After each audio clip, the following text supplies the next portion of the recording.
Shalom semuanya, selamat datang di After Koma. Puji Tuhan, kali ini saya akan bercerita tentang pengalaman saya tentunya, yang dimana Tuhan selalu baik di dalam kehidupan saya. Dari waktu saya dilahirkan sampai sekarang, pimpinan Tuhan yang begitu luar biasa selalu menyertai kehidupan saya dan teman-teman semua. Dan bagaimana After Koma ini bisa tercipta, teman-teman? Jadi awal mula kejadian ini, teman-teman yang mungkin sudah follow di Instagram saya, oh ya, dan yang belum follow juga silakan follow dulu ya teman-teman. Jangan lupa like dan subscribe channel ini juga. Dan puji Tuhan, kemarin itu memang kejadiannya nggak disangka-sangka juga teman-teman, dan tidak diinginkan juga sebenarnya. Pada awal mulanya di saat saya pulang dari pasar, kan saya ada beberapa ngumpulin barang-barang bekas gitu untuk dikilokan, dan akhirnya itu coba saya mau kilokan waktu itu. Dan setelah saya mau kilokan, udah dikilo dan waktunya pulang, dan memang kondisi jalan itu terlihat sepi. Saya lihat tuh ya, karena posisi pengepul itu adanya di seberang jalan gitu, nggak jauh dari rumah saya, pokoknya di seberang jalan raya gitu. Dan memang biasanya tuh banyak lalu lalang kayak truk, terus kayak kendaraan-kendaraan seperti losbak dan lain-lain. Tapi hari itu memang cukup berbeda. Di saat saya mau nyebrang, teman-teman, mau nyebrang lagi berjalan, itu tuh saya udah menyetop tuh, truk tuh udah dari jauh tuh udah mulai ngerem gitu kan. Truk itu udah mulai ngerem, tapi yang belakangnya saya nggak tahu ada mobil losbak tiba-tiba nyalip mobil losbak dengan ada stiker oranye, ya bacaannya move lalala gitulah pokoknya. Dan setelah itu akhirnya tanpa saya ada refleks gitu teman-teman, dan itu kejadiannya cepat banget, kayak langsung gitu kan, kena bagian depan saya langsung terpental. Dan cukup lumayan yang membuat saya tersungkur lah gitu. Wah, saya tuh di situ posisinya kayak, aduh ya Tuhan, ini bagaimana ini kan, udah sakit, gak bisa bangun. Saya pikir tuh udah, kaki saya tuh udah patah semuanya, udah nggak bisa berjalan, udah parah lah gitu, sampai lemes gitu, nggak bisa berdiri. Dan di situ dibantu oleh beberapa orang dan dinaikkan ke mobil yang nabrak tersebut, terus dianterin sama, ada 2 orang saya ingat, saya lupa cuma namanya siapa, dianterin sampai ke rumah sakit terdekat. Akhirnya dimasukkanlah ke IGD. Setelah dari IGD itu, di sini nih yang saya nggak habis pikir gitu. Ternyata supir yang nabrak saya dia tuh bilang sama orang yang ngebawa saya, dia tuh mau ke ATM katanya, mau ke ATM untuk mengambil uang, bilangnya seperti itu. Dan setelah berjalan, akhirnya ditunggu beberapa lama sampai saya datang. Nah, dia nggak datang teman-teman. Ada itu sekitar kejadiannya kayaknya sekitar jam 11 siang lah gitu, jam 11 siang sampai saya dibawa ke rumah sakit itu sekitar jam 12-an gitu. Sampai sore itu dia nggak datang gitu kan. Kondisi saya tuh, wah, di situ udah gimana ya? Ya cuman ngeluh kaki aja nih, kaki kok nggak bisa digerakin gitu, kok lemes gitu kan. Mungkin efek dari tabrak di depan itu cukup lumayan kenceng gitu, dan bikin kayak kaki saya tuh kayak udah susah digerakkan. Dan akhirnya saya sama istri memutuskan, karena mungkin udah ada firasat yang kurang baik gitu, karena dia juga nggak datang, dan akhirnya ya udah kita untuk menjalankan kayak di rumah aja lah gitu, nggak usah di sini, nggak usah di rumah sakit, karena biayanya juga cukup besar kan. Dan memang lagi-lagi maaf ya, saya minum, BPJS saya tuh nggak bisa digunakan teman-teman, entah kenapa. Saya pada kejadian tuh pasti nggak bisa digunakan. Jadi akhirnya ya udah, kita punya berkat itu benar-benar yang kita kumpulin dari penjualan ebook dan lain-lain itu, akhirnya ya udah buat biaya rumah sakit lah, nggak apa-apa gitu. Dan setelah sampai di rumah, di sini baru kejadian-kejadian yang dulu pernah saya alamin itu seperti muntah darah, terus tiba-tiba mimisan dan lain-lain itu terjadi. Jadi karena saya berpikir di situ juga saya mungkin lemah dan khawatir gitu, karena kaki nggak bisa jalan, terus siapa yang ngasih makan anak istri saya nanti gitu kan. Saya mikirnya kayak gitu, dan bagaimana cara-caranya supaya mereka tetap hidup sementara beras segala macamnya di dapur tuh udah mulai menipis gitu. Dan akhirnya saya cuman dari situ cuman bisa berdoa kepada Tuhan, lagi-lagi berdoa kepada Tuhan untuk minta pertolongan Tuhan, ya kan, Tuhan tolong jamah saya supaya saya bisa sembuh. Dan ternyata setelah di rumah itu memang kaki itu agak menjadi hitam, agak membiru dan hitam gitu, dan teman-teman mungkin yang ngikutin saya di Instagram tahu lah ya prosesnya, karena semua proses itu pasti saya share gitu, karena ini juga kayaknya nggak bisa saya nggak bisa ngedit ini, bukan karena gimana teman-teman, mungkin nanti saya unjukin lah foto-fotonya kalau memang bisa diedit, kalau enggak ya mungkin teman-teman bisa lihat nanti di Instagram saya, ada di feed saya tuh. Dan setelah mengalami hal itu kan membuat saya sebagai manusia kayak aduh takut dan khawatir, bagaimana nih, mikir cuman keluarga aja yang saya pikirin gitu. Aduh bagaimana keluarga saya, dan sementara bahan-bahan di dapur sudah mulai menipis. Dan akhirnya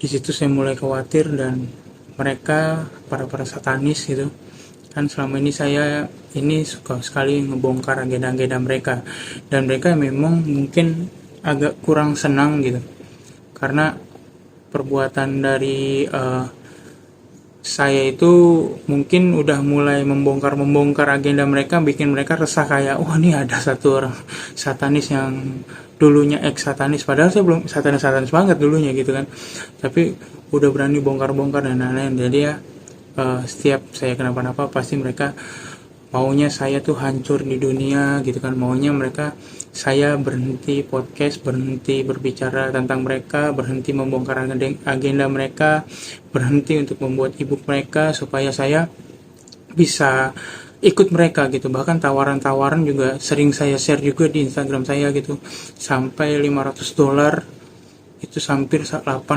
berapa miliar gitu untuk saya pribadi, dan saya tuh menolaknya karena saya pikir Tuhan sudah menyelamatkan saya, sudah cukup gitu, dan Tuhan mau saya berjalan bersama dengan Tuhan gitu, nggak mau lagi saya tuh tertipu sama iblis, ya kan. Kita tahu juga iblis itu adalah bapak dari segala dusta ya teman-teman. Jadi tuh mereka tuh bisa mengasih apapun yang kita mau di dunia ini, karena mereka bilang kan, si satanis ini bilang kalau dunia ini adalah surga mereka. Tapi ingat lagi, di balik itu juga mereka juga punya embel-embel yang kurang baik juga. Bisa aja mereka itu nanti akan menipu kita dan menjual diri kita, atau kita pun bisa dijadikan korban sama mereka. Jadikan korbannya tumbal itu teman-teman. Saya minum dulu teman.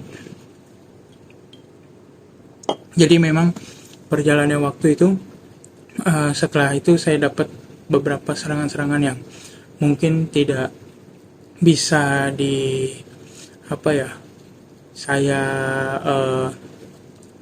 saya lawan gitu, karena mungkin ini powernya udah bukannya pengikut mereka yang biasa-biasa gitu, tapi ini power udah tingkatannya udah tinggi-tinggi banget teman-teman. Bahkan kayak ada beberapa yang sering saya bilang di live juga, teman-teman sering tanyakan, itu mereka tuh yang menyerang saya gitu. Jadi separah itu, karena saya juga kan sempat membongkar ada beberapa tokoh-tokoh agama juga yang termasuk di dalam satanis itu tidak dipungkiri teman-teman, karena mereka tuh maunya hidup di dunia itu ya kaya raya, intinya seperti itu, intinya harta, tapi tidak mengandalkan Tuhan, malah mengandalkan mereka para si satanis itu. Dan setelah itu disitulah muncul kayak muntah-muntah darah, ya kan, sampai saya mimisan dan lain-lain. Itu sampai ada di depan rumah saya beberapa makhluk sampai masuk ke kamar saya, dan itu memang tidak bisa saya tahan, walaupun saya tetap berdoa sama Tuhan, karena di situ saya ada kekhawatiran dan takut dan khawatir gitu. Itu adalah kelemahan setiap manusia, dan iblis tahu setiap kelemahan kita gitu. Makanya di saat kita lemah, akhirnya dia masuk dan menyerang seperti itu. Dan berjalannya waktu, saya juga sempat berpamitan, karena mungkin secara manusia saya tidak kuat, benar-benar ngerasa kayak aduh Tuhan, saya udah deh nyerah deh, kayak bisa ibaratnya gitu, nyerah deh. Akhirnya saya tanya lagi sama Tuhan, saya berdoa, Tuhan saya harus apa gitu, saya harus lanjut atau bagaimana, kondisi saya udah lemah begini Tuhan, dan saya juga harus dibawa ke rumah sakit, posisi keuangan saya juga memang eh, tidak memungkinkan gitu untuk saat itu, dan sampai sekarang pun masih sama, tapi tetap berjalan bersama Tuhan. Dan saya pikir ya Tuhan bagaimana, dan akhirnya timbullah kayak oh ya udah deh, saya pamit dulu dalam beberapa waktu itu di bulan Februari, akhir Februari tanggal 27, saya ingat banget. Jadi saya memutuskan untuk bikin video pamit, nggak tahu itu pamit saya akan selesai, karena saya pikirnya mungkin saya akan mati gitu.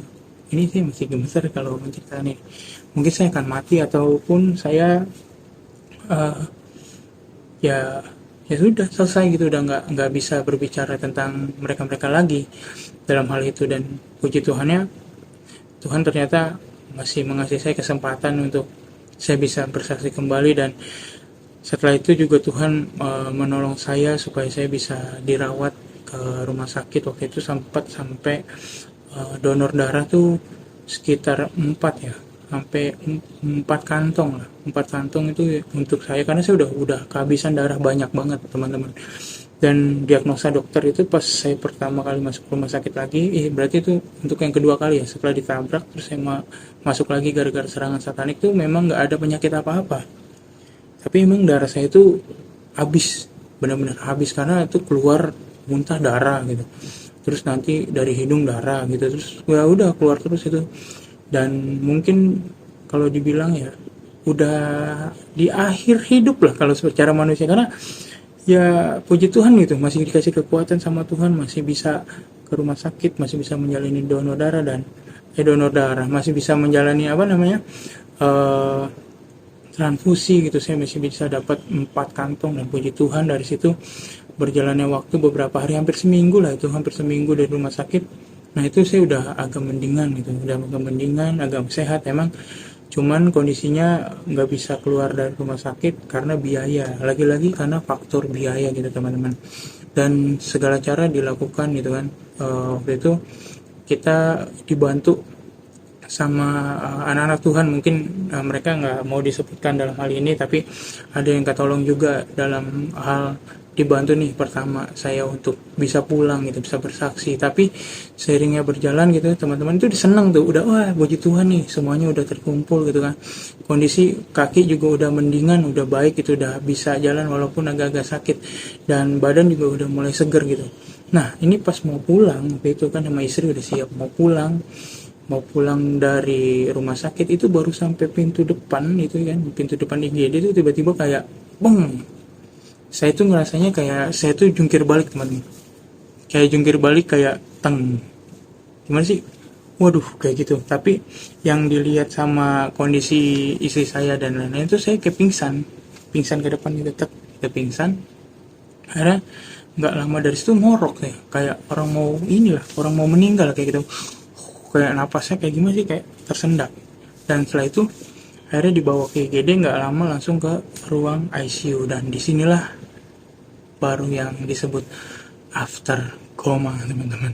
Jadi saya sempat mengalami kritis ya kan, dalam beberapa saat itu, dalam beberapa hari itu saya sekitar 1 minggu apa di ruang ICU kalau nggak salah ya, saya lupa gitu teman-teman, pokoknya agak cukup lama, dan saya juga sadarnya juga cukup lama juga. Dan ternyata saya itu selama koma itu, selama di rumah sakit, saya tuh nggak ngerasa seperti kayak di rumah sakit itu, karena pas setelah saya berbalik itu ya kan, saya tuh kayak jatuh di hamparan gurun teman-teman, dan itu yang membangunkan saya tuh kayak ada angin yang wah tuh menusuk ke tulang, dan saya sadar kok saya ada di sini gitu, kok saya di mana gitu kan, kok ada pasir-pasir kayak gini-gini. Terus pas saya lihat tuh nggak lama kayak ada segerombolan iblis, wah itu luar biasa banget, itu segerombolan iblis itu datang teman-teman, dan tanpa basa-basi langsung mukulin saya.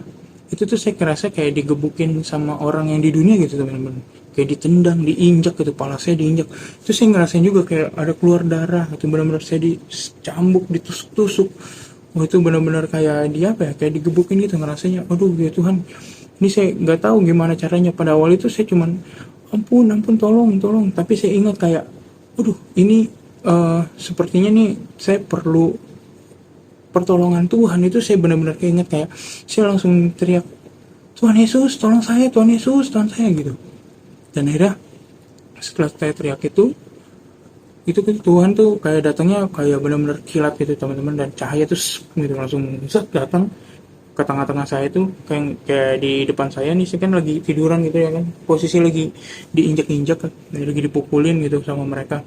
Nah Tuhan ini datang tuh di saat mereka ngerubulin, Tuhan tuh ada di tengah-tengah, dan mereka tuh kayak pecah gitu, mereka tuh kayak mental gitu. Terus kayak mental gitu, akhirnya di situ ada perbicaraan kayak gak usah ikut campur kamu, gini. Akhirnya kan kayak si para iblis-iblis itu ngata-ngatain Tuhan lah, terus bilang jangan ikut campur karena ini adalah perbuatan dia lah segala macam. Tapi Tuhan bilang kau tak pantas. Saya ingat banget Tuhan bilang, dia ini anakku gitu, dia ini anakku, dia ini hambaku, dan kalian ini tak pantas untuk menghakimi dia. Itu langsung kata Tuhan, nyala gitu. Pas di Tuhan begini nih kayak dikibas gitu, nah itu kelihatan tuh mereka tuh muka-mukanya, oh ternyata si ini loh yang ingin saya. Oh saya sampai apal banget ke sini, nggak jauh dari apa yang pernah saya bilang gitu kepada teman-teman di live dimanapun. Itu benar-benar kelihatan kayak wah ternyata mereka memang nggak senang gitu. Bahkan kejadian itu nggak cuma sekali teman-teman, dan di hal yang di saat bersamaan, di saat di dunia nyata saya sedang di ICU, di ruang ICU itu sedang koma, ternyata saya sempat ngerasain yang dimana mengalami yang dimana saya itu mati suri. Jadi mesin yang didetek jantung itu sudah garis nih, dan istri saya itu udah panik itu, akhirnya manggil dokter, dan di situ dibantu sama dokter dilakukan kayak yang begini, pokoknya itu saya lupa, dibantu segala macam kayak gitu. Akhirnya karena pertolongan Tuhan juga saya berdoa, akhirnya saya hidup lagi gitu, dan detak jantungnya kembali lagi gitu, kembali lagi ya bisa dibilang itu mati suri kali ya. Setelah kembali lagi di situ di dunia lain yang saya rasakan itu tuh saya kayak ketakutan gitu. Posisi ini Tuhan di depan saya nih, saya di belakangnya kayak Tuhan tolong saya Tuhan gitu aja, karena badan udah sakit semua kan, udah gitu, Tuhan tolong saya gitu. Saya udah ngerasa juga nggak kuat gitu diserang sama mereka. Terus nggak lama juga kan langsung pokoknya Tuhan gibaskan sekali lagi ke mereka kayak gitu, terus mereka langsung mundur gitu. Setelah diperlihatkan sama Tuhan muka-muka mereka, akhirnya digibaskan lagi, mereka tuh mundur kayak hilang gitu kan, kabur gitu, hilang. Dan setelah itu Tuhan tuh saya ingat banget tuh tangannya tuh pegang kepala saya gitu kan, dan luka-luka saya sembuh seketika. Kayak udah nggak ada darah-darah lagi, udah nggak sakit-sakit lagi gitu. Dan kata Tuhan, saya diajak untuk bangun berdiri gitu. Terus kata Tuhan, aku mau menunjukkan sesuatu kepadamu gitu. Dan saya diizinkan sama Tuhan melihat di mana waktu itu ada saya di gurun pasir tuh melihat kayak ada 2 jalur. Yang pertama itu jalur ke depan itu menuju surga, dan yang kedua itu jalur yang ke belakang menuju neraka gitu. Jadi surga itu jalannya ke depan itu ada cahaya terang gitu, kayak gerbangnya cahaya terang, sedangkan neraka itu tempatnya ada di jurang paling dalam, kayak ke jurang gitu teman-teman. Jadi teman-teman bisa bayangin ya gitu, di saat jalan yang berbeda, misalkan ke sini ke surga, ke sini ke neraka. Nah, mereka nih berjalan kayak gini nih. Nah, berjalannya kayak gitu orang-orang itu. Dan yang membedakan, yang saya lihat tuh orang-orang yang di surga itu berjalan sebelumnya Tuhan bilang kalau mereka ini berjalan nih selama 7 hari teman-teman. Selama 7 hari, dan Tuhan tuh memperlihatkan kayak di surga itu orang-orang yang berangkat ke surga semuanya sukacita gitu, walaupun selama 7 hari mereka tuh nggak ngerasain kayak 7 hari gitu, karena semuanya itu didampingi sama malaikat-malaikat Tuhan yang bersukacita dan lain-lain. Sedangkan kalau yang di neraka ini saya lihatnya itu mereka tuh berjalan sambil disiksa sama iblis, teman-teman. Jadi iblis itu sambil ketawa-tawa menyiksa mereka, haha gitu, sambil dicambuk lah, dipukul pakai apa, benda-benda apa gitu. Pokoknya selama perjalanan 7 hari itu seperti menyiksa lah. Siksaannya tuh nggak kayaknya gimana ya, kayak lebih lama lah kan neraka gitu. Walaupun 7 hari, dan saya tuh sempat ngerasain juga jalan ke arah neraka tuh ternyata bukan hanya padang gurun pasir yang biasa-biasa aja, ternyata banyak kerikil-kerikil yang tajam, yang panas, itu yang benar-benar menyiksa. Kalau kena kaki tuh kayak waduh, itu langsung ke badan-badan kayak merinding tuh, kayak waduh, kayak sakit banget gitu. Kita udah bikin benar-benar kerasa lah gitu. Dan akhirnya saya ngeliat orang-orang di situ yang dicambukin, yang cuman bisa minta tolong, minta ampun, minta segalanya, tapi sudah terlambat gitu, karena waktu mereka tuh di dunia tuh udah dikasih sama Tuhan, dikasih kesempatan beberapa kali, tapi merekanya ya gimana ya, mungkin angkuh atau berbuat dosa dan lain-lain. Dan akhirnya saya diperlihatkan dulu sama Tuhan berjalan ke neraka, teman-teman. Di saat perjalanan ke neraka itu semuanya kayak kerasa kayak, wih ini nggak enak banget jalannya, benar-benar menyiksa sekali gitu. Terus pas di nerakanya juga gitu, itu ngap, sempit, gelap, kayak aduh, bukan yang kayak film-film. Kalau di film-film kan neraka tuh merah, ada api, ada apa, tapi ini enggak loh, gelap gitu, gelap gulita, kita nggak bisa ngelihat apa, tapi hanya teriakan, hanya tangisan, hanya permintaan ampun, maaf, bertobat dan lain-lain. Itu teriakan-teriakan itu yang benar-benar bergemuruh, dan itu merinding banget, teman-teman. Dan selain ada teriakan, itu ada tertawa-tertawa daripada si iblis-iblis itu yang menyiksa mereka. Jadi Tuhan juga memperlihatkan gini, ternyata di neraka itu mereka juga kayak punya lampu, ada lampu gitu yang menyinari mereka. Itu kata Tuhan tuh kan, saya bilang ya itu kok ada lampu, ada cahaya, walaupun nggak terang, itu cuman kayak redup gitu. Itu cahaya apa Tuhan? Itu adalah cahaya kebaikan mereka. Oh, jadi selama ini mereka itu berbuat baik, itu cuman nggak menjamin kalau mereka tuh bisa masuk surga. Karena Tuhan bilang kalau mau masuk surga taat dan setia. Nah, nanti ini akan saya bilang gitu, akan saya kasih tahu kenapa harus taat dan setia kayak gitu kan. Dan setelah itu, oh iya ya, semua manusia itu pernah berbuat baik, teman-teman. Sejahat-jahatnya manusia pasti dia pernah berbuat baik. Mungkin dari perbuatan baiknya itu yang bisa jadi center kecil lah di neraka itu, tapi cuman buat penglihatan nggak bisa ngeliat apa-apa juga gitu, jadi kayak percuma juga. Dan di saat saya turun itu ngelihat itu ke neraka tuh, kayak orang-orang tuh kayak minta tolong gitu kan saya berjalan sama Tuhan kan, minta tolong, minta diselamatkan, dan saya bingung apa yang saya harus lakukan itu. Sementara Tuhan aja nggak bisa berbuat apa-apa, maksudnya Tuhan aja udah jalan mereka gitu, karena mereka sendiri toh udah dikasih kesempatan tapi melakukan hal yang perbuatan dosa-dosanya yang banyak lah, yang keji. Teman-teman tahu lah, nggak usah saya jabar-jabarkan lah pendosaan-pendosaannya seperti apa ya. Itu juga nanti juga saya akan ngasih beberapa tips juga buat teman-teman gitu, gimana kita harus seimbang lah antara kehidupan dan keagamaan itu. Dan intinya setelah nyampe di sana, saya tuh diperlihatkan lagi ke neraka yang paling dalam. Ternyata di situ ada salah satu singgasana yang besar, dan di situ ada orang yang duduk, kan orang ya, ada iblis yang duduk, dan saya tahu tuh, saya kenal tuh dia siapa, ya kan? Dia bilang come gitu, kayak nyambut saya gitu, suruh datang lah. Kata saya datang ke sini bukan untuk bukan untuk menemui kamu gitu kan. Saya di sini atas dasar apa? Dari Tuhan gitu kan. Terus dia kayak berbicara, ngapain kamu ikut Tuhan? Mendingan kamu ikut di dunia sama aku, dan kamu akan kaya, kamu akan terkenal, kamu akan semuanya kamu punya gitu kan. Terus dalam hati saya, ini orang ini iblis bodoh apa gimana gitu ya. Ini kan saya lagi di neraka gitu, terus dia ngomong kayak gitu, ya kan? Kalau dia di surga ngomong kayak gitu ya mungkin oke gitu kan. Saya ini lo di neraka, terus tiba-tiba lu kayak ngasih buat lu biar ikut gue gitu, dan saya tahu kalau di saat kita ngikut mereka ya akhirnya saya sama aja yang disiksa-siksa di neraka itu. Saya bilang ya saya nggak mau sih, udah mengikut Tuhan gitu, sampai akhir hidup saya pun saya akan ikut Tuhan. Dan itu yang bicara adalah Lucifer, teman-teman. Lucifer ngasih tahu kayak apa ya, lu nih udah tahu nih di neraka, orang-orang yang ngikut lu dia pasti di neraka, tapi lu ngapain ngajakin saya untuk kamu mau kaya mau apa dan kamu sendiri, tapi ya udah jelas gitu tujuannya kan neraka. Dan akhirnya kayak ya Tuhan, dari situ saya bilang saya mau ikut Tuhan gitu.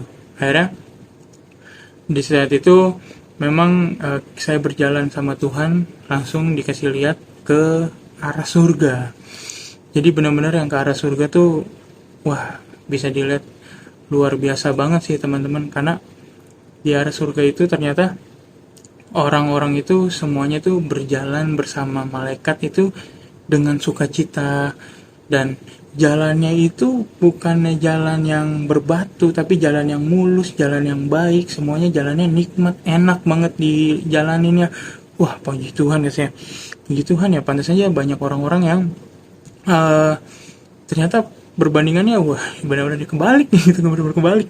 Di surga tuh mereka bisa senang-senang, bisa memuji nama Tuhan, dan bahkan saya ada ngelihat salah satu orang yang mungkin akan berjalan ke surga itu tapi dengan kereta kencananya Tuhan. Bisa dibilang kereta kencana ya, karena bagus banget gitu, dia tuh spesial banget kasih. Loh, kok ini yang lain memang emang banyak teman-teman, ada yang digendong sama malaikat, ada yang berjalan beriringan sama malaikat, itu semuanya sukacita. Nah ini ada yang lebih spesial lagi nih, kok dia bisa gitu Tuhan. Kok saya tanya sama Tuhan, kenapa dia diperlakukannya seistimewa ini sampai dia bisa naik kereta kencana dan lain-lain. Tuhan cuma bilang dia semasa hidup di dunianya itu dia tuh dihina, dicaci, dimaki, bahkan tidak ada orang yang mau menerimanya. Tapi di balik itu dia taat dan setia. Hah? Maksudnya gimana Tuhan? Iya, di saat dia menerima hal-hal itu semua, dia itu memaafkan orang-orang yang mungkin menghina dia, berbuat jahat kepada dia. Dia memaafkan dan dia berdoa sama Tuhan. Itu benar-benar taat banget. Dia punya jam doa yang luar biasa. Bahkan dia juga setia di saat Tuhan cobai segala macam. Dia tetap berpegang teguh kepada Tuhan, dan yang lebih mirisnya lagi dia tuh meninggal gara-gara kelaparan teman-teman. Jadi benar-benar nggak ada yang bantu, benar-benar nggak ada yang tahu dia meninggal gara-gara kelaparan. Tapi di saat dia meninggal itu dia tetap setia dan taat kepada Tuhan. Bahkan dia juga berbuat baik gitu. Misalkan dia punya berkat, nah dia kasihkan lagi berkatnya ke orang lain gitu. Jadi berkatnya tuh berkat Tuhan tuh nggak habis di dia aja, tapi dia juga mengasihi juga kepada yang lain juga. Dan di situ saya belajar kayak, oh mungkin lewat perjalanan ini kan yang selama ini yang saya takutin gitu kan. Saya takut mungkin ada pembelajaran kayak saya aja kalau makan itu sama keluarga ya cuman sehari sekali gitu di jam 3 sore, karena memang keadaan uang yang memang saya nggak ada gitu. Memang kondisinya juga saya juga nggak punya pekerjaan dan lain-lain, dan mungkin juga teman-teman tahu gitu kan latar belakang saya seperti apa, dan itu juga pernah saya ceritakan juga di podcast lagi di konten saya yang lain. Jadi teman-teman bisa lihat juga konten-konten saya yang lain ya. Jadi kayak gitu. Dan akhirnya setelah itu saya banyak belajar kayak, oh iya, apa yang harus saya khawatirkan gitu. Saya harus belajar dari orang ini. Tuhan kasih tahu kayak orang ini aja nggak pernah khawatir dan nggak pernah takut gitu akan dunia ini. Bahkan dunia ini menolak dia seolah-olah dia tuh hina gitu, tapi di mata Tuhan tuh dia nggak sehina itu gitu. Dan setelah itu saya diperlihatkan, wah betapa luar biasanya surganya Tuhan. Yang saya tahu tuh, waduh ini surga ternyata lebih indah daripada apa yang pernah saya lihat di film-film gitu kan, yang dimana saya tuh takjub gitu. Dan saya juga melihat beberapa halaman-halaman seperti halaman Ayub, halaman Daniel, halaman Esther dan lain-lain. Dan wow, itu di situ udah ada tersedia mereka-mereka itu loh. Wah, ini tokoh-tokoh yang ada di Alkitab juga nih gitu kan. Dan luar biasanya itu kayak, wah ternyata Tuhan udah pasti tempat yang luar biasa. Dan saya tuh takjubnya nggak berhenti berhenti ngeliat surga kok. Waduh, ini tempat paling bagus yang pernah saya lihat. Bahkan memang strukturnya itu apa ya, bisa dibilang hampir sama kayak bumi, cuman keasriannya dan lain-lain itu udah, bumi itu jauh ya. Bahkan berlian di bumi itu, di sana di surga tuh cuma jadi batu kerikil teman-teman, emas segala macam jadi batu kerikil yang bererakan gitu, kayak astaga, ini cuman jadi apa ya, nggak ada harganya gitu. Di sana tuh nggak ada harganya. Kalau di sini mungkin di bumi ini harganya luar biasa besar, kalau di sana kayak udah, ya udah jadi pajangan aja gitu kan. Dan saya juga sempat ditawari untuk sama Tuhan untuk menyicipi beberapa makanan dan minuman di sana. Yang saya cicipin tuh pertama kayak air sungai. Air sungai di surga tuh ternyata bisa dipegang gitu teman-teman, dan itu nggak jatuh, airnya nggak jatuh, airnya benar-benar nggak jatuh. Dan di saat saya minum kayak wah, luar biasa gitu, airnya lebih sejuk dari air ini air putih. Itu adalah minuman air air asri yang dari alam langsung, bukan dari alam lagi, dari surga langsung, dari surganya Tuhan langsung. Yang saya minum tuh nggak bikin haus-haus, bahkan kayak menyegarkan ke seluruh badan. Itu kayak kerasa kayak minum itu, kita minum air itu kayak mandi, kita kayak mandi, bener, jujur kayak mandi. Itu kayak wah, segernya luar biasa gitu, kayak mandi gitu. Dan akhirnya Tuhan juga mengizinkan saya untuk makan makanan yang ada di surga itu. Emang kebanyakan buah yang saya lihat kemarin, yang saya tawarin tuh cuman buah-buahan gitu teman-teman, tapi buah-buahannya beda gitu. Buah-buahannya bentuknya sama kayak di bumi, tapi buah-buahan di surga itu kulitnya bisa dimakan. Saya tuh makan kulitnya kayak wah, duh, bisa dibayangkan ya teman-teman. Jadi kulitnya itu saya makan sama buah-buahnya, dan itu menyegarkan banget. Ternyata kan Tuhan bilang dulu tuh bumi bentuknya seperti ini, sama kayak surga. Tuhan nyiptain bumi itu sama seperti surga, cuman gara-gara banyak-banyak oknum-oknum itu ya teman-teman ya, dibikin bahan-bahan kimia nggak jelas, dibikin air dicemari dan lain-lain gitu. Jadinya bumi ya udah, jadi kayak bumi itu udah ini banget, itu udah terkontaminasi banget. Ini gara-gara oknum-oknum itu ya teman-teman. Jadi kebanyakan yang nggak bisa merawat bumi, kayak Tuhan tuh juga mungkin dibilang sedih dan kecewa gitu, karena segambaran dia di surga itu udah digambarkan juga di bumi, cuman kebanyakan orang-orang yang serakah dan hal yang lain-lain. Jadi akhirnya ya udah, ya kan, Tuhan nggak apa ya, si Tuhan cuma bisa ngelihat aja gitu dari atas gitu. Tuhan bukan yang nggak mau bertindak, tapi memang ada waktunya. Makanya saya pas di sana tuh udah ngerasa cukup, udah ngerasa wah Tuhan terima kasih banyak gitu kan. Terus saya cuman minta sama Tuhan, Tuhan boleh nggak saya tinggal di sini gitu, ya kan. Saya bilang kayak gitu. Tuhan bilang belum waktunya. Tuhan bilang boleh tapi belum waktunya. Terus saya kasih penjelasan kenapa Tuhan saya mau lebih baik tinggal di sini aja, karena saya tuh nggak mau ke dunia lagi. Saya bilang saya tuh takut, saya tuh khawatir, saya tuh nggak mau jadi beban buat keluarga saya Tuhan, karena saya terlalu banyak membebani keluarga saya, termasuk istri dan anak-anak saya. Saya tuh belum bisa membahagiakan mereka, belum bisa mengasih keinginan mereka, belum bisa mewujudkan apa yang mungkin anak-anak dan istri saya mau gitu. Makanya lebih baik saya tinggal di sini aja Tuhan gitu. Dan akhirnya Tuhan bilang kayak kamu nggak perlu takut, kamu nggak perlu khawatir. Saya harus saya berusaha untuk apa ya, nggak inilah, saya cuman bilang terima kasih sama Tuhan, dan Tuhan tuh bilang kamu nggak perlu khawatir dan takut, karena aku udah menyiapkan penolong buat kamu, membantu hidup kamu. Mungkin selama ini kamu udah banyak kehilangan hal-hal yang kamu impikan gara-gara kamu mau ngikut aku. Tuhan tuh sampai bilang, tapi kamu nggak usah perlu khawatir, nggak perlu takut, semuanya itu nanti udah aku sediakan buat kamu yang lebih besar. Saya Tuhan ngejabarin kayak saya, eh, terima kasih. Tuhan bilang terima kasih kayak udah mau taat dan setia, udah mau mengikut aku, udah mau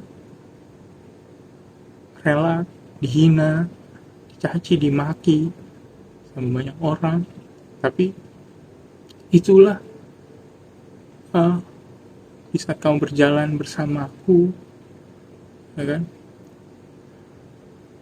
kamu nggak perlu khawatir lagi sama dunia ini. Saya itu di situ kayak apa ya, posisinya benar-benar ngerasain, ya Tuhan, aku terima kasih banget gitu, sampai saat ini saya tuh masih merasakan hadiratmu itu dalam kehidupan kami. Cuman memang saya tuh takutnya gimana ya Tuhan, saya sampai cerita bilang, karena yang saya kasih kepada teman-teman itu hanya kesusahan, hanya kesengsaraan di dunia, hanya apa ya, bisa dibilang takutnya nama engkau malah tidak dipermuliakan lewat aku gitu. Tapi Tuhan bilang justru itu, ya, di saat banyak orang-orang yang aku berkati, kadang mereka tuh nggak merasa bersyukur gitu di saat hal-hal itu. Tapi aku pengen, Tuhan pengen lewat saya gitu, banyak orang-orang yang harusnya yang sudah diberkati itu biar taat dan setia dan juga saling membantu satu sama lain kayak gitu. Jadi kepanjangan alat daripada Tuhan, itu pertolongan Tuhan yang luar biasa di dalam kehidupan setiap kita. Kan Tuhan udah memberkati orang-orang. Nah, sekarang berkat itu jangan sampai berhenti di kamu atau apapun. Nah, kamu juga harus membagikan seperti itu kayak gitu. Dan saya juga puji Tuhan, Tuhan tuh kayak, ya Tuhan, saya cuman bilang terima kasih banyak untuk semuanya. Bahkan untuk napas kehidupan pun saya nggak pernah berhenti bersyukur gitu buat Tuhan. Dan apapun yang saya jalanin dan apapun hinaan mereka terhadap saya mau dikatain miskin atau apa, saya bilang saya punya Tuhan yang kaya gitu. Dan kalaupun orang-orang satanis itu terus apa ya, ibaratnya ingin menjatuhkan mental saya supaya saya jauh daripada Tuhan, saya bilang Tuhan itu tetap setia kepada saya dan anak-anaknya itu selalu disediakan buat saya gitu. Dan saya bilang Tuhan itu nggak pernah meninggalkan saya. Ada aja pertolongan yang nggak bisa saya ungkapkan satu persatu. Dan akhirnya setelah itu Tuhan bilang, untuk saat ini memang belum saatnya kamu berada di sini. Bantu aku untuk melayani mereka. Ibaratnya Tuhan ini mau saya untuk terus berada di jalannya Tuhan, supaya saya bisa terus mengingatkan kepada teman-teman, biarlah keimanan teman-teman terus bertambah, terus bertumbuh, dan apapun yang terjadi teman-teman harus taat dan setia. Karena kunci masuk surga itu cuma dua teman-teman, taat dan setia. Udah, Tuhan tuh mintanya itu aja, cukup dua, taat dan setia. Dan akhirnya setelah itu saya cuma bilang, saya ingat tuh ada ayat di Alkitab, ini aku, utuslah aku. Gak lama saya bangun dari koma gitu teman-teman. Dan setelah bangun itu, ini udah selang ya kan, susah ngomongnya, akhirnya kayak kaget sendiri saya, oh ini kenapa. Dan akhirnya minta pertolongan dokter. Beberapa hari itu setelah sadar ya dicopot alat-alat itu. Dan setelah dicopot, saya langsung cerita ke istri saya gitu. Saya cerita gini, dan bahkan saya kasih tahu, oh rupa Tuhan tuh ternyata cahaya yang luar biasa indahnya gitu, seperti surga gitu. Tuhan tuh benar-benar, aduh luar biasa deh teman-teman. Itu tuh cahaya yang mungkin terang banget kayak matahari. Kalau matahari kan kalau kita pandang tuh panas ya, tapi Tuhan tuh enggak, sejuk gitu. Dan ke mata tuh kayak enak gitu, pokoknya adem gitu, nggak bisa diungkapin kata-kata lah, pokoknya luar biasa banget gitu.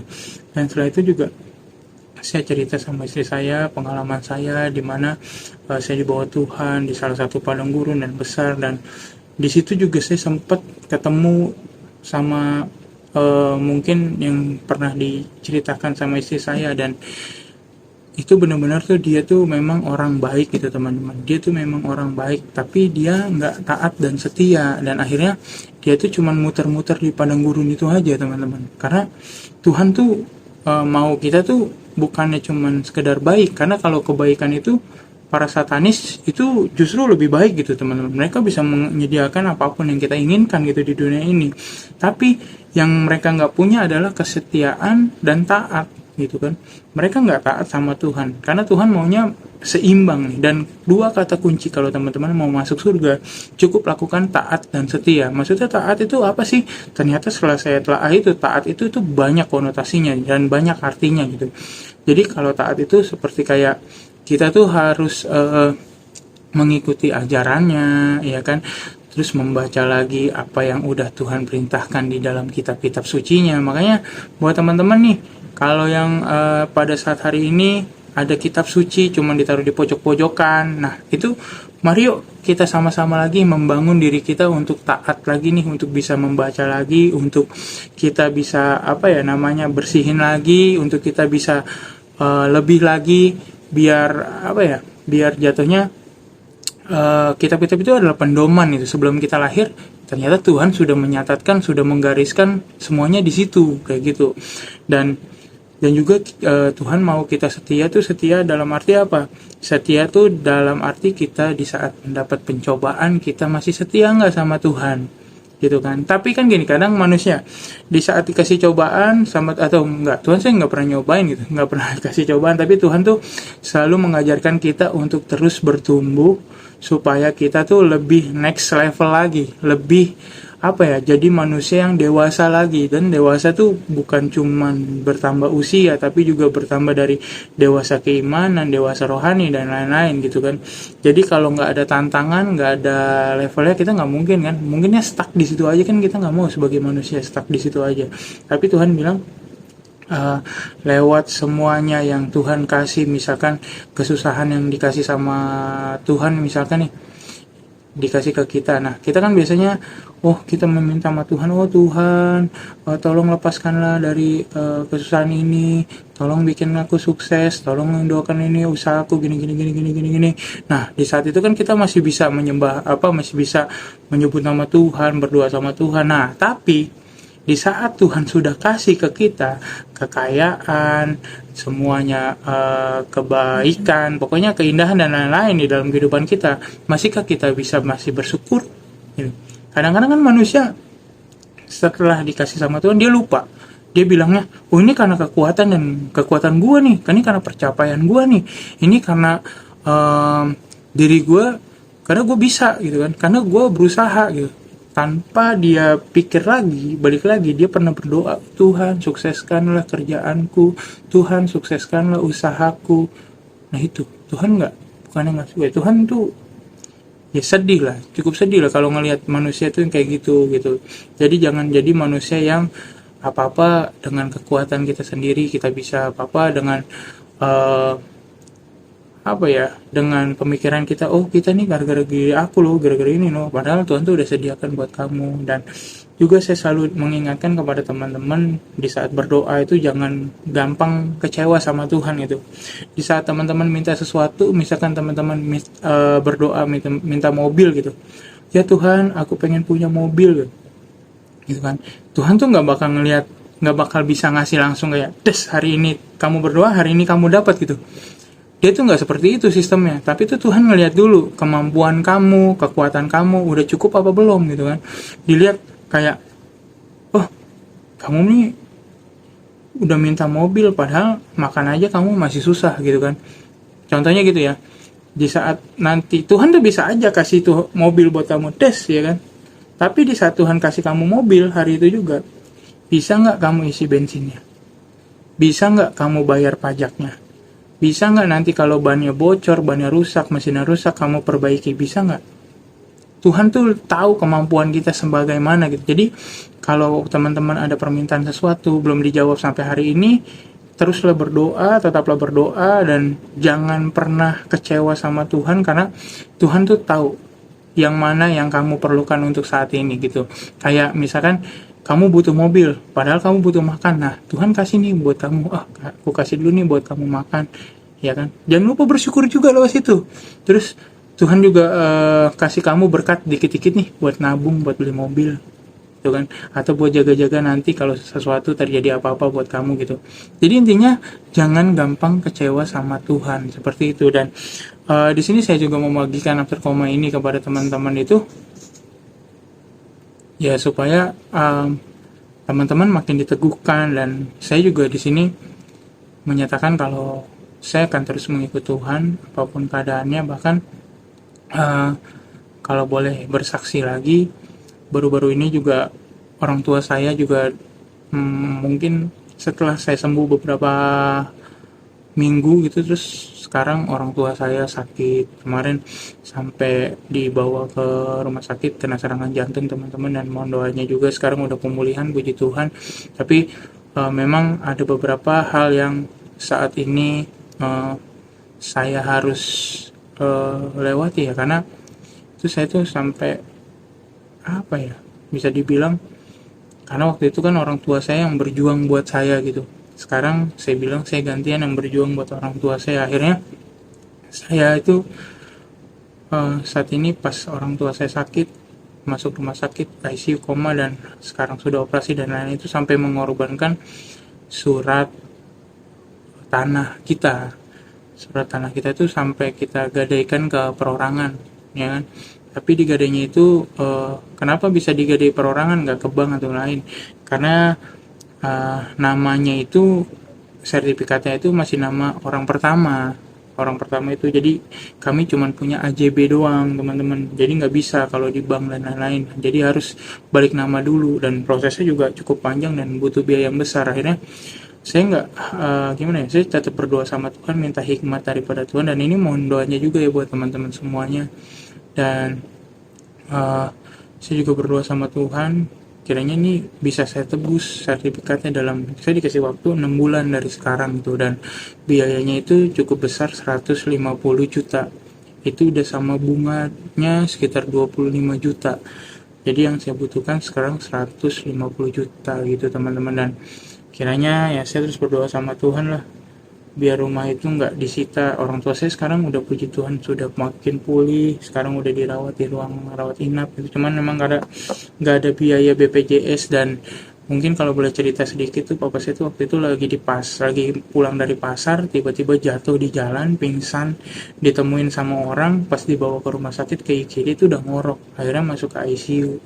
Dan biayanya itu cukup besar, sekitar 140 berapa gitu pokoknya, dari operasi dan lain-lain. Dan akhirnya ya mohon doanya teman-teman ya, kiranya Tuhan bisa, saya sih terus berpegang teguh sama Tuhan. Mungkin kalau Tuhan mengangkat derajat saya pada saat hari ini, ya kan, lewat podcast dan lain-lain, atau lewat bantuan teman-teman juga, terima kasih banyak. Karena puji Tuhan waktu itu juga pas saya sakit, saya terbantu banget lewat donasi-donasi teman-teman yang teman-teman berikan gitu. Dan puji Tuhannya juga sampai saya bisa sembuh gitu, puji Tuhan. Banyak pengalaman yang tidak mengenakan juga sebenarnya.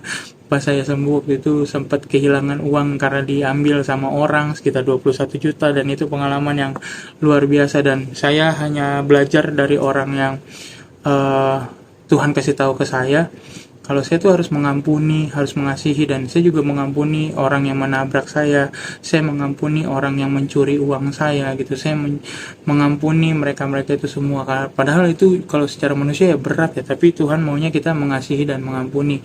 Kata Tuhan, kasihilah musuhmu gitu kan. Itu sudah tercatat di dalam Alkitab saya. Maka dari itu saya yakin dan percaya Tuhan tuh nggak bakal diem, Tuhan tuh akan berproses di dalam hidup saya. Makanya buat teman-teman saya ucapkan terima kasih banyak sekali lagi. Mungkin teman-teman juga mau membeli ebook saya teman-teman. Agak promo sedikit ya, saya ada ebook juga. Jadi teman-teman bisa klik link di deskripsi di bawah ini teman-teman.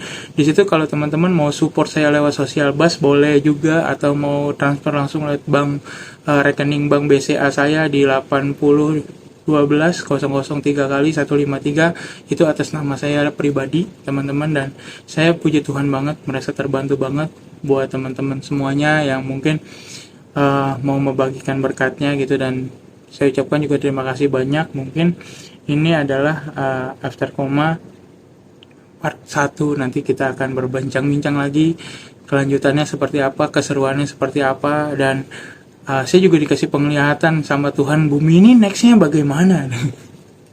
Dan ada hal lagi yang ternyata yang banyak, siapa aja sih ada yang di dalam sana, dan bagaimana sih orang-orang di neraka itu. Ternyata saya spill dikit ya, di neraka itu ada banyak sekali pemuka agama juga teman-teman. Jadi berhati-hatilah. Kenapa pemuka-pemuka agama? Karena nilainya itu udah beda. Banyak pemuka agama yang sekarang lebih mementingkan diri pribadi daripada mementingkan ketuhanannya gitu. Banyak orang-orang yang tidak mau melayani orang lain, tapi lebih mementingkan pakai jam tangan apa nih yang mewah, pakai mobil apa nih yang mewah, kayak gitu. Jadi hati-hati ya buat pemuka-pemuka agama yang masih hidup pada saat hari ini. Kalau bisa bertobat, dan kalau bisa layanilah jemaat-jemaatmu gitu. Kasihan ada oma-oma ini, saya kasih, oh iya saya ada cerita dikit.